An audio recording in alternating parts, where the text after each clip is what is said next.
Добар ден, почитувани, ова е стартот на уште една нова Телма амбуланта. Често кога сме вознемирени, нервозни на работа или пак имаме несоница, на своја рака посегнуваме по средства за смирување, лекови за спиење, а понекогаш имаме и реална потреба за користење на антидепресивна терапија.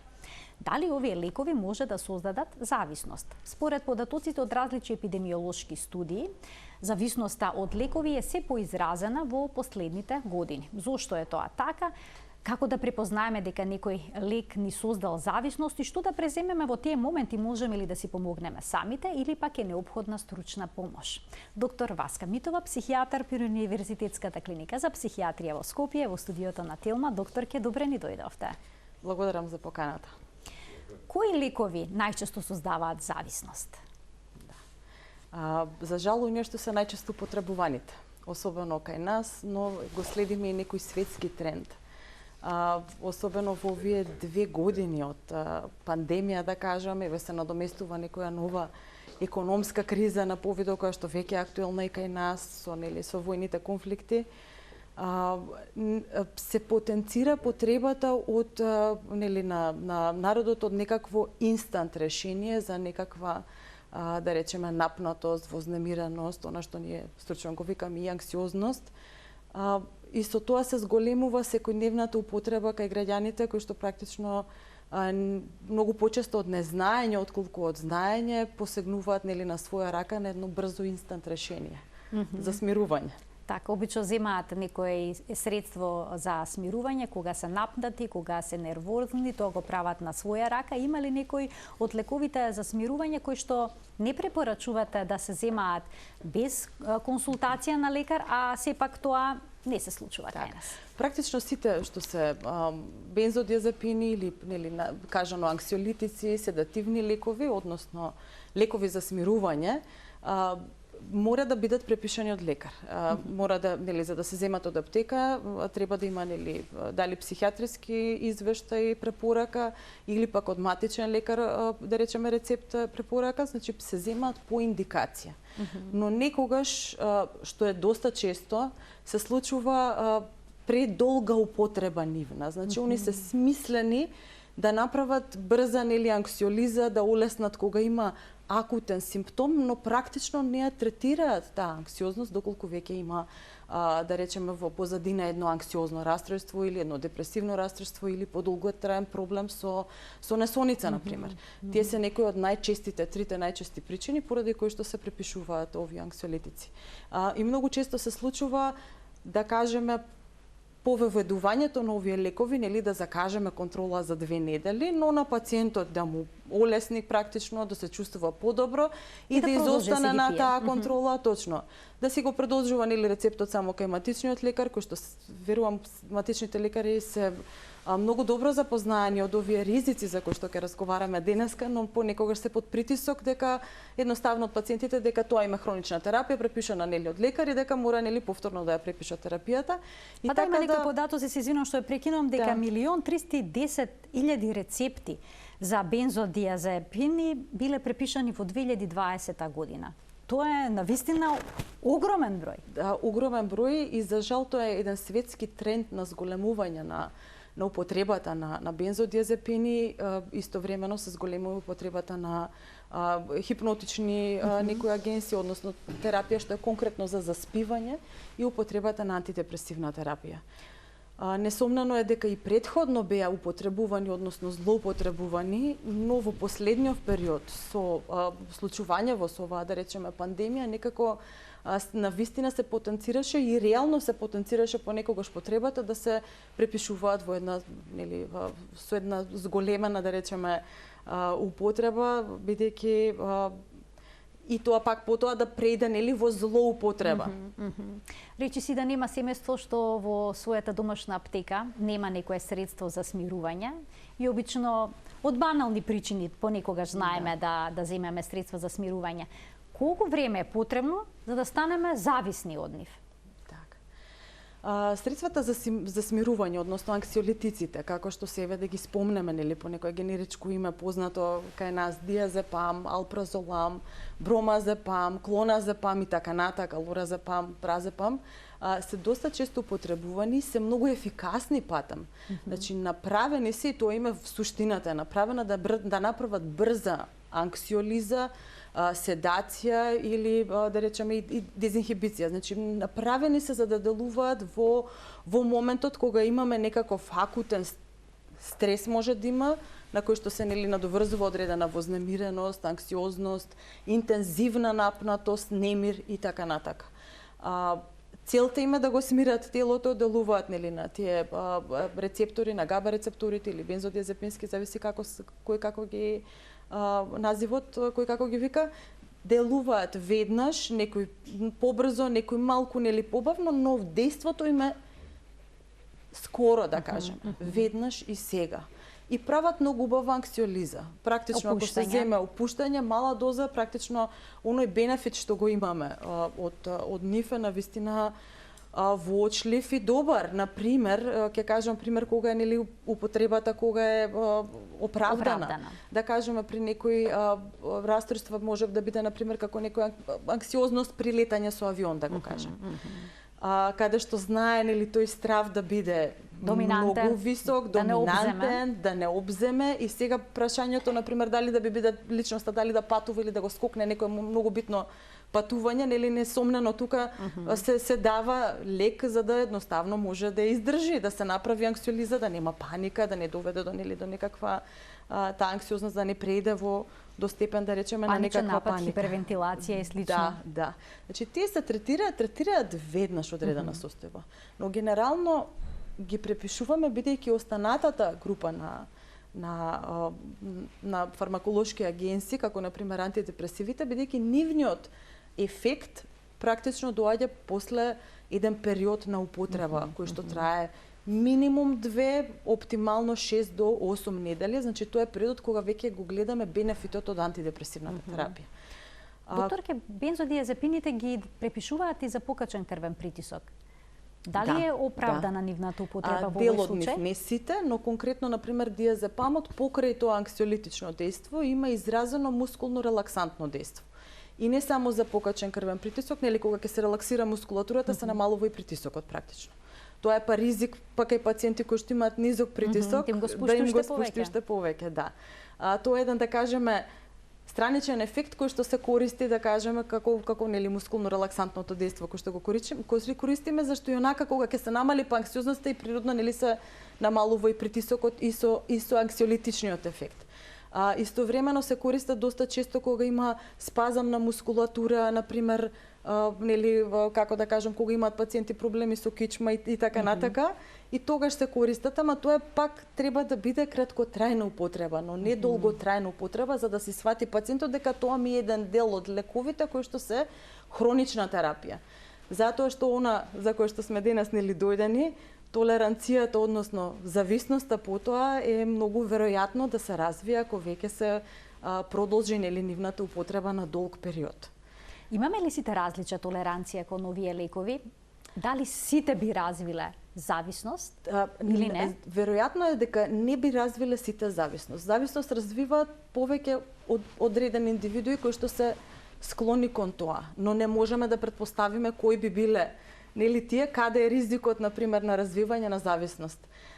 Истовремено толеранција се развива секако толеранција, бидејќи кај луѓето што ги употребуваат, практично самите ќе си приметат дека порано ако се смирувале со половина апче од некој нели бензодиазепин, сега веќе им треба цело апче, па потоа ќе треба почесто да го земаат, па ќе треба малце повисока доза и практично така се прави таа толеранција, односно и таа зависност. Не е одведнаш, нели никој не земал одведнаш да испие некоја висока количина на апчиња, да кажеме, во текот на еден ден, а да не е со некакви други намери. Туку најчесто се воведува така, малку по малку, па не ми делува, па ајде уште малку, па не ми делува, ајде уште малку. И така практично се прави зависноста на овие лекарства. Со тоа што не сите, немаат сите еднаква моќ да ствараат зависност. Оние што се со пократкотраен, полуживот на распаѓање имаат тенденција некако побрзо да ствараат зависности, за тоа треба особено. Што значи тоа побрзо? Се работи за денови, месеци? Например, моќта за стварање на толеранција и на зависност, например на алпразоламот, е многу побрза и побрзо и со, да речеме, пократкотрајна употреба ствара зависност алпразоламот отколку диазепамот. На диазепамот има малку подолг полуживот и заради тоа малку подоцна, да кажеме, ствара зависност, и тоа е нешто што во одвикнувањето може да ни прави после улога, нели, во однос на намалувањето на дозата исто, но е нешто на кое што треба да се предупреди пациентот. Дека ова сега што го даваме, целта ни е сега да ве смири, во овие недела, 2-3, додека нели не земе дејство антидепресивната терапија, и потоа, например, за 3 недели ќе почнете вака да го намалувате, ќе дојдете на контрола за месец ден и така натака. И тоа ни е целта да го дадеме месец, 2, максимум 3 месеци, кога веќе има и реална причина и зависи нели од причината поради која што ги препишуваме овие лекарства. А лековите за несоница, односно што се земаат за спиење, можат ли тие да имаат вакво дејство, да создадат некаква зависност? Така, зборуваме за хипнотично дејство каде што имаат лекарствата. Генерално треба да се избегнува и нивната употреба, бидејќи многу е полесно, нели, кога ќе се пожали пациентот на лекар, не можам да спиам, поедноставно е кога ќе се ординира веднаш лек. Бидејќи знаеме така дека ќе го дадеме и ќе заспие. Потешко е да видиме кои се навиките што предстојат, нели, пред заспивањето практично, кои што може да го нарушуваат сонот и она што го викаме, нели, хигиена на сон. Што практикува пациентот пред да заспие, дали, например, седи на јасно светло, па се супримира лачењето на мелатонинот во мозокот. Дали седи на мобилен. Или пасивни зраци, дали нели се скрола на телефон или таблет или да кажеме на компјутер, бидејќи на мозокот му треба период да втоне во сон. Да се лачи тоа ниво на мелатонин, за да може, нели, спонтано да се случи заспивањето и одредени услови да бидат исполнети, како, нели, поладна просторија, удобна просторија и така натака. Да нема никакви вознемирувачки ситуации претходно, па дури и филм може да вознемири, да речеме, нели, или одредена серија која што е напната и така натака, за да може, нели, да практично да го разбуди мозокот, да не може да втоне вечерта. Така да обично се препорачува за несоницата да се проба да се реши малце на по-безболен начин и овие, да речеме, агенции да се употребуваат дури кога мора да се дадат, да се даде избор, например, на пациентот за да не се створи навика. Например, од 7 дена во неделата одберете кои 2 или 3 дена ќе употребите. Да не биде секој ден повторно, затоа што и тогаш потоа практично заспивањето би го направиле зависно на некој начин од овие агенции. А колку време би требало да се земаат антидепресивите за да создадат зависност? Тоа е една, да речеме, на некој начин како мит кој што е доста често распространет и поради кој што вака многу убава тема одбравте за да нели го разрешиме. Практично антидепресивите не ствараат зависност. Но најчесто луѓето се плашат од употреба на антидепресиви, а од друга страна употребуваат прекумерно анксиолитици, бидејќи нешто е нели тоа што секој го употребува и гледаме според овие бројки што практично колку имаме жители во Македонија, толку се издадени рецепти, веројатноста е дека има уште повеќе нели на оној приватен рецепт и така натака, значи овие се официјални бројки од нели официјално издадени рецепти, веројатноста е дека станува збор за уште поголем број, да. И тука е тоа, таа замка е тука, дека нели кога има потреба, секако, нели се прави едно клиничко, да речеме, интервју, нели испитување, односно преглед, и кога се проценува дали има нели доволно критериуми за да може да се ординира одреден антидепресив. И таа некако стигматизација на антидепресивите е малце погрешно представена. Бидејќи практично они мислат дека еве сега ако нели земам антидепресив и после доживотно ќе треба тој лек да го земам, да го користам. Од друга страна, стравот дека не знам какво искривување ќе направи, мене не ми треба, добар сум и така натака. Тоа е се една, како да кажеме, предрасуда, дека нели ако еднаш се земе, дека доживотно после ќе се зима и дека нема да се може без тој лек. Практично не прават зависност, но треба постепено да се одвикнуваат, односно постепено под водство на лекар да се намалува дозата и да се прекина. Но доктор, ке оние кои што ги земаат антидепресивите, понекогаш се плашат и да ги остават, велат како ќе ми биде потоа. Се работи ли веќе тука за некоја психолошка зависност? Знаете како, обично оној што веќе ги земал имал јака мака, да кажеме, претходно. Значи има некаква диагноза клиничка за која што ги земал, без разлика дали се анксиозно расстройство или депресија или анксиозно депресивно расстройство, без разлика. Памтејќи го тој период, како било тогаш и колку било тешко, се плашат постепено да ги, иако не би требало, тој страв е, да речеме, неоставен, постепено нели да се остават, за да не се вратат тие симптоми повторно. Сега, има симптоми на повлекување, ги викаме, withdrawal symptoms, односно симптоми на повлекување на антидепресивот. Бидејќи може да се остави на два начини. Може да се остави рапидно, односно брзо, да се намалува нели на пола на 3-4 дена и практично да се прекине за една недела, да кажеме, одредена доза на антидепресивна терапија, или може да се остава малку подолго, односно да биде тоа намалување во текот на одредени недели. Тоа е според проценка нели на клиничарот кој што ги ординира овие лекарства и не би требало да биде поинаку, бидејќи самото оставање сепак треба да биде по одреден протокол, малку поспор според искуството што го имаме, да кажеме, од неговото воведување. Понекогаш има ситуации каде што наеднаш нели треба да се прекина со одредена терапија или да се направи промена, но и сепак и тоа си има протоколи како се прави промената, како се прави прекинот, да кажеме, и за да ни доведе до тоа некое чувство на, да речеме, на тежина од прекин. Иако вака од искуство, да кажеме, со работа со пациенти гледаме дека многумина ги оставиле веднаш и тоа од висока доза наеднаш и немале симптоми на повлекување, немале никаков проблем. А кај одредени индивидуи се има тежина некако, па не би рекла дека се тие истите симптоми кои што се вратени, туку се буквално како симптоми на повлекување. Карактеристични се. Не само психички, да кажеме, некои манифестации на вознемиреност, анксиозност, импулсивност, да речеме намалена толеранција, но може да имам симптоми буквално како симптоми на грип, например, болки во тело и телесни симптоми, практично. Болка во тело, може да има некои чудни сензации по телото, како струја електрична да поминува, особено во мозокот и така натака, така да затоа е битно да биде намалувањето веќе под да кажеме под инструкции нели на лекар. А што се случува со нашето тело кога стануваме зависни на лекови? Дали е зависноста физичка или пак е понекогаш психичка?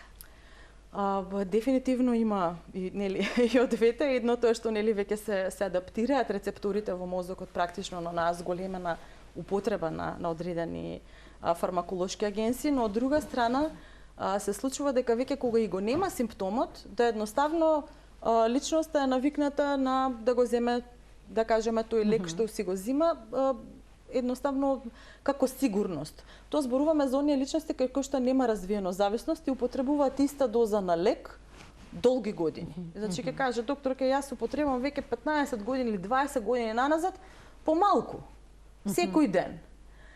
Тука мислам дека повеќе оној психички момент ми дава сигурност и така натака ме опушта, иако дефинитивно има и влијание врз рецепторите практично на телесен план, бидејќи тоа најчесто се гледа кога имаме во висока доза зависност од бензодиазепини во висока доза, практично не може да издржат без лекот. А што значи тоа висока доза?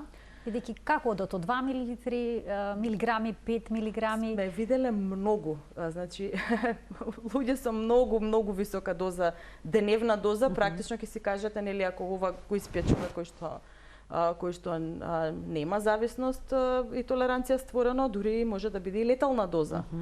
но постепено, на што го кажав, постепено зголемување на лекот во одреден подолг период, да кажеме, и секојдневна употреба практично функционираат, работат и така натака со таа големата доза, да кажеме, на анксиолити, кое што пак не е толку наивно, не е нели во ред ги земам и си продолжувам да терам. Сепак има една когнитивна како забавеност, да речеме, има ефекти во поглед и на телесен план, чувствуваат и практично терате тоа.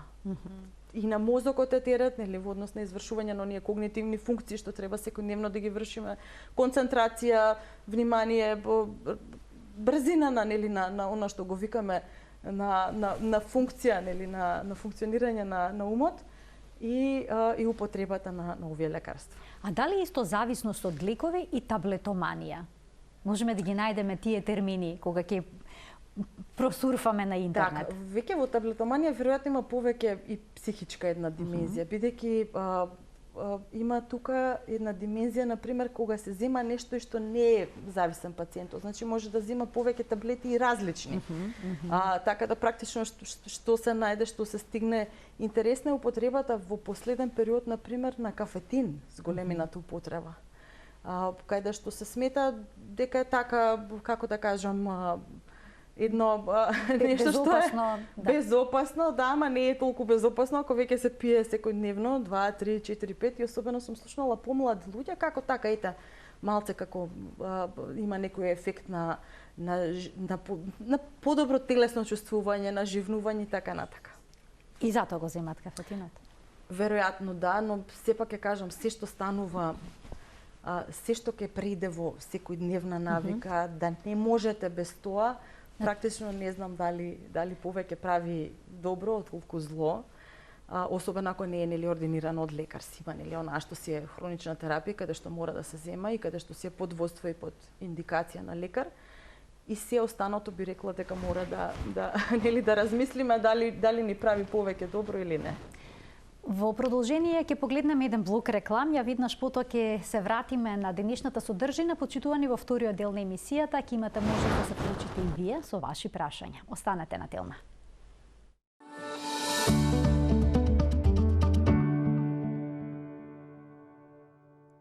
Продолжува денешната Телма амбуланта, зборуваме со доктор Васка Митова, психијатар од Универзитетската клиника за психијатрија во Скопје за зависноста од лековите кои што ги земаме за смирување, за спиење или пак кога имаме потреба од антидепресиви. 3076-677 е телефонскиот број на кој што почитувани можете да не добиете, да се вклучите во програма и да поставите прашање на темата на која што денеска говориме. Докторке, доколку некој самиот процени дека му се развила зависност од лекот што го зема, може ли самиот да направи нешто за да си помогне? Најдобро би било нели постепено да се намалува дозата на лекот, да не се обидуваат наеднаш да ги прекинат, бидејќи оној прекин од веднаш знае да јави едни доста сериозни симптоми. Зборуваме за одвикнување од бензодиазепини, значи за стопирање на употребата на бензодиазепини. Тоа најчесто го правиме и клинички, но советуваме обично ако не е страшна зависноста и амбулантски нели ги водиме тие пациенти со одредена наша препорака, тоа кој што најчесто се дава според клиничкото искуство, односно индивидуално е според пациентот, колку долго време, која доза и така натака ги земал. Значи тоа постепено намалување да биде буквално така. На 2 недели, например, да се намалува одредена, на недела до 2 да се намалува одредена мала доза на лекот, па да процениме кога му е полесно да издржи, например, дали од сабајле да биде на ручек или навечер намалувањето и така натака, според она кога е тежината на денот поголема за конкретната личност.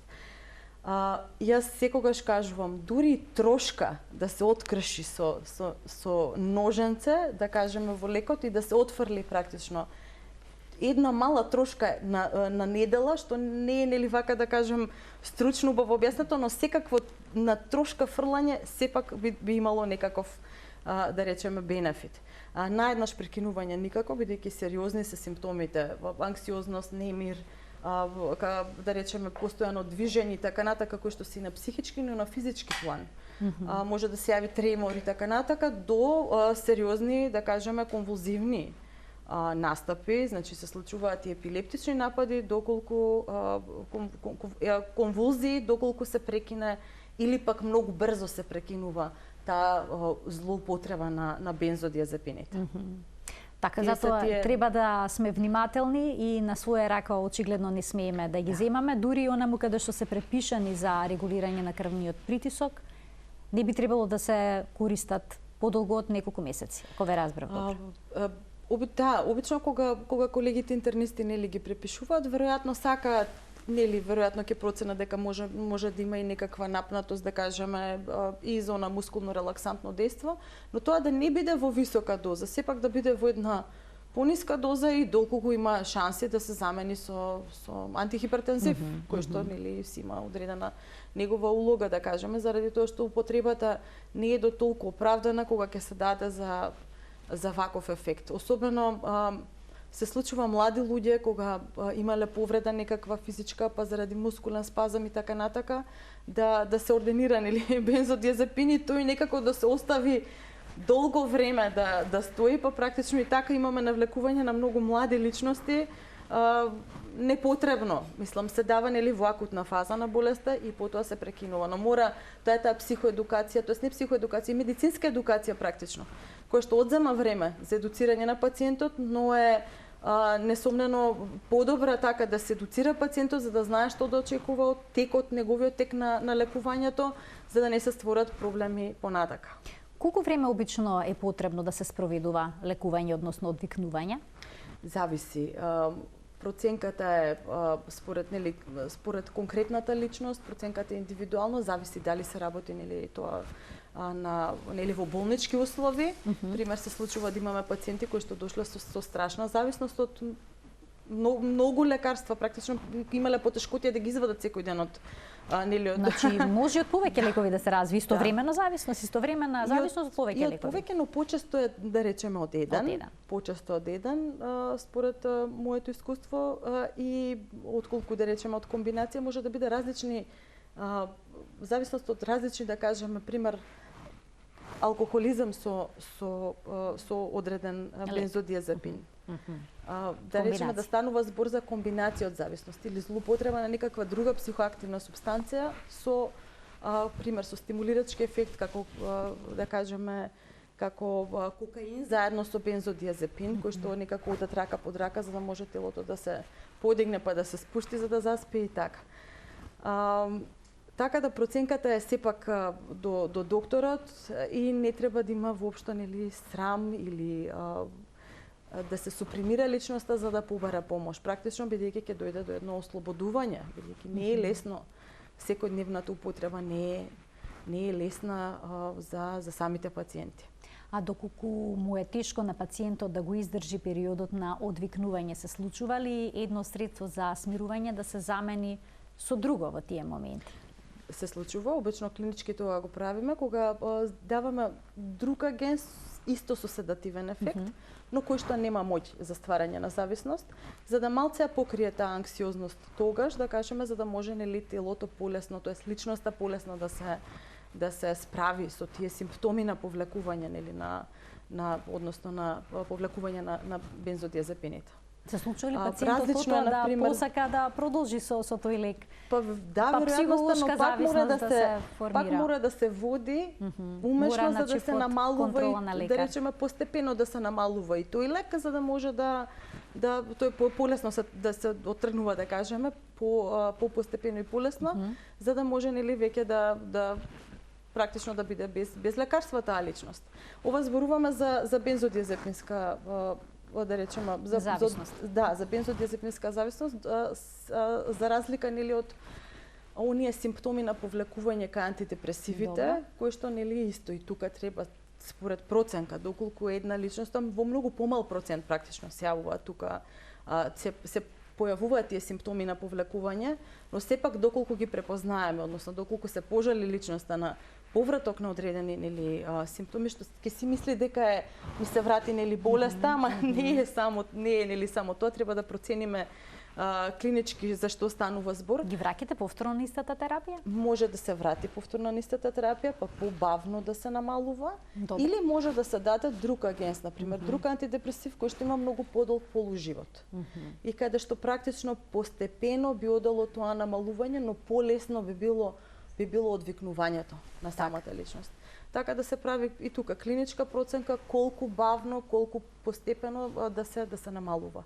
Кај нас за жал ја немаме таа течна форма на антидепресивите, на страна постои ликвид форма, течна форма на антидепресивната терапија, зависи нели од за кој фармаколошки агент станува збор, каде што со преку милилитри, преку малку милилитри, значи со капки се дозира одредена терапија за да ги нема тие нели симптоми на повлекување.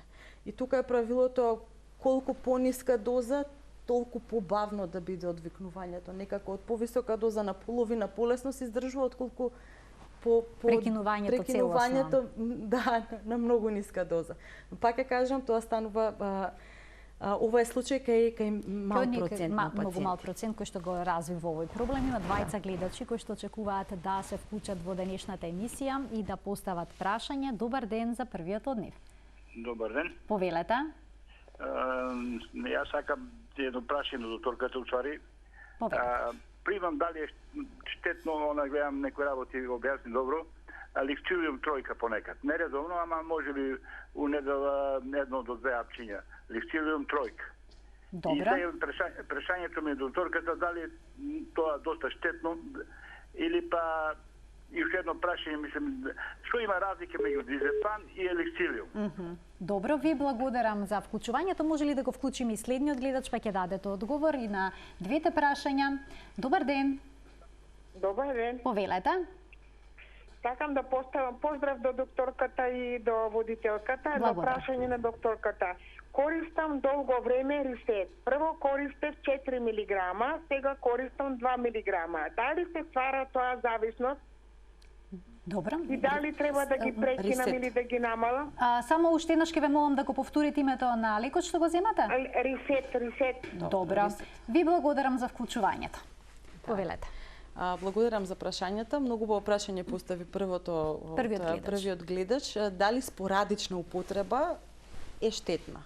Спорадична употреба не е штетна. Значи дека повремено имаме, да кажеме, во овој брз тек на живот се случуваат многу тешки ситуации, практично се случува да се вознемири, зависи која личност со какви капацитети располага на справување, но не е штетно да се земе, конкретно кажа за еднаш до 2 пати неделно, нема штета и нема некој ризик, да кажеме, тоа веќе станува збор за некаква редовно спорадична употреба, да кажам, бидејќи сепак е еднаш до 2 пати неделно, но ако остане на тоа, нема воопшто штета од употребата на лексилиум во таа доза 3 милиграми, може да се употребува доколку носи одредено смирување на личноста и е потребна во тој период. Значи тоа не е штетно. Второто прашање беше разликата меѓу лексилиум и диазепам, односно меѓу бромазепам и диазепам е во истата група, да кажеме, на лекарства се практично браќа, да речеме вака, во однос на нивната генерика. Кој лек го чувствува подобар во однос на смирување, нема некаква разлика. Тој нека го потребува. Нема препорака да кажеме овој лек е подобар од оној. Различни индивидуи различно кажуваат, мене ова повеќе ми делува, ова повеќе ме смирува. Како да кажам, ефектот кога ќе си го почувствуваат на своето тело, имаат одредена тенденција тој лек после да го примаат или имаат доверба во тој лек, што и да им ствара подобро, да речеме, доживување во однос на справување на таа вознемиреност, анксиозност, напнатост, немир и така натака, тоа нека го потребуваат, но вака, како што спомна, спорадично е дефинитивно најдобро. Така. Сега што станува збор веќе за рисперидонот, значи тој е веќе антипсихотичен лек, кој што се употребува понекогаш и како адјуванс го употребуваме во однос на третман и на депресија, особено во тешките облици, но во таа доза сепак не прави, мора да се дава и постепено да се тргнува без дефинитивно не на самостојно на своја рака, туку по контрола со психијатар, за да се процени дали се уште има индикација, она индикација за да би била пациентката поставена на тој лек, дали се уште нели ја има или да се одржи во една минимална доза на одржување. 2 милиграми не е висока доза, е некоја доза на одржување, но пак ќе кажам зависи од причината за која што е даден тој лек. Ајде да слушнеме прашање од уште еден гледач. Добар ден. Молам, добар ден. А знаете што би прашала? Многу ми се... Јас сум стара жена, 83 години. Многу ми се врти свеста што да пием, што да се смирам. Психички сум осетлива. Не сум толку нервозна колку што сум осетлива. Имам проблеми и кога се замахам. Што да пием, како да пием, затоа што ја лекарства не сум пиела многу. Сега 2 години имам нешто проблеми и многу ми се врти свеста. Така, имате вртоглавица. Прашањето е што да се направи во ваква ситуација. Ви благодарам за вклучување во програма. Подот снежната возраст или сепак предизвик за справување, бидејќи се носи своји некои елементи на да речеме на доживување проблеми и така натака, би упатила пациентката кај матичен лекар пред се, да се испита, да се направи една комплетна крвна слика, да се направи, да процени сепак матичниот лекар што е најсоодветно. Таа вртоглавица дали од каде потекнува практично. Да се види да нема некаква анемија во позадина и она што го спомна, нели, емотивноста, осетливоста, чувствителноста, да се процени дали е може да се јави во таа подоцнежна возраст некаква, да кажеме, почувствителност, да речеме, не емоционална лабилност, веќе имаме во одредена, кога постои одредена и дементна можеби симптоматологија, но да не одиме нели толку далеку, сепак еден преглед кај матичен лекар за да се востанови севкупната состојба и да се види што е најсоодветно за таа пациентка. Уште еден гледач ке вклучиме. Добар ден за него. Добар ден. Добар ден. Во програма сте, повелете. Видете, јас пијам диазепам. Така. И го пијам повеќе време диазепаму од 0,2 милиграми. Добро. Колку време го пиете? Може 7-8 години повеќе го пијам. 7-8 години. Така. И Хонкор пијам за од срцето, а и доктор ми го препорача диазепамот да го пијам стално. Дали би бил зависен од тоа или не? Така, ви благодарам за вклучувањето во програма. Многу пациенти пијат на вистина долго време од овој лек. Ако станува само збор за еднаш на ден, пак ја кажам, еднаш на ден 2 милиграми не е висока доза на диазепамот, веројатно прави и релаксација, нели, но прави мускулна релаксација, може би добро се вклопил во таа антихипертензивна терапија, да не станува веќе повеќе од таа употреба. Јас секако, бидејќи долготрајната употреба на бензодиазепини носи своји ризици понатака, врз основа нели на когнитивното здравје, односно врз основа на здравјето на умот. И затоа треба малку попредпазливо да се препишуваат. Иако пак не е висока доза нели за секојдневна употреба, но јас сепак би консултирала да се консултира пациентот со матичниот лекар или со интернист како може тоа да се намали, практично намалувањето би било на половина и скроз да се исклучи или со што да се замени за да нема да кажеме бензодиазепин, бидејќи кај возрастни личности 7 години земање ќе мора постепено да се исклучи или може преку ноќ? Може на пола да кажеме, од 2 милиграми на пола, па да се исклучи еве за 2 недели да се исклучи скроз. Значи не е висока дозата во однос, не е предизвик на тоа за тргнување нели на таа ниска доза која е еднаш на ден. Но тоа ќе кажам кај повозрастни личности употребата на таквите агенции на анксиолитици прави ризик за деменција, може да и ризик за деменција е едно, бидејќи има доста студии кои што укажуваат на тоа дека оние што употребувале подолг период во повисока доза има зголема ризик од појава на дементни симптоми и од друга страна ризик на пример од падови, особено во текот на ноќта, кога ќе стане нели да појде до тоалет и така натака, може да се изгуби балансот, да се случи да речеме да падне личноста, па да има некакви повредици или скршеници нели во однос нели на телото. Така да внимателно сепак со употребата секогаш кога е потребно и во ниска доза. Кога е неопходно во ниска доза и контролирано.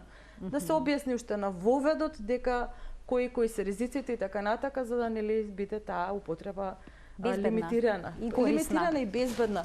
Корисна секако е, бидејќи сепак имаат многу убав ефект анксиолитиците, затоа и се употребуваат. Проблемот понекогаш со нивното ординирање, нели, кај одредени расстройства, што се од психијатриски домен, например, како анксиозност, депресија, проблемот е со антидепресивите дека они малку подосна го даваат нивниот ефект. Дур чекаме, тогаш е тој период кога е оправдана, но мора да биде да речеме контролирана употребата на бензодиазепини. Јас ви благодарам што денеска дојдовте во студиото на Телма и што со нас ја обработивте, односно ги споделивте со нас сите работи кои што се поврзани со оваа интересна и исклучително корисна тема. Така, ви благодарам за поканата, многу убава тема и како што кажавте, многу корисна за да. Ви благодарам за гостувањето, се надевам дека ќе се видиме повторно. Ќе се видиме. Почитувани, ова беше се во денешната Телма амбуланта. Гостинка беше доктор Васка Митова, психијатар од Универзитетската клиника за психијатрија во Скопје. Ви благодарам за вниманието со кое што не следевте. Пријатно.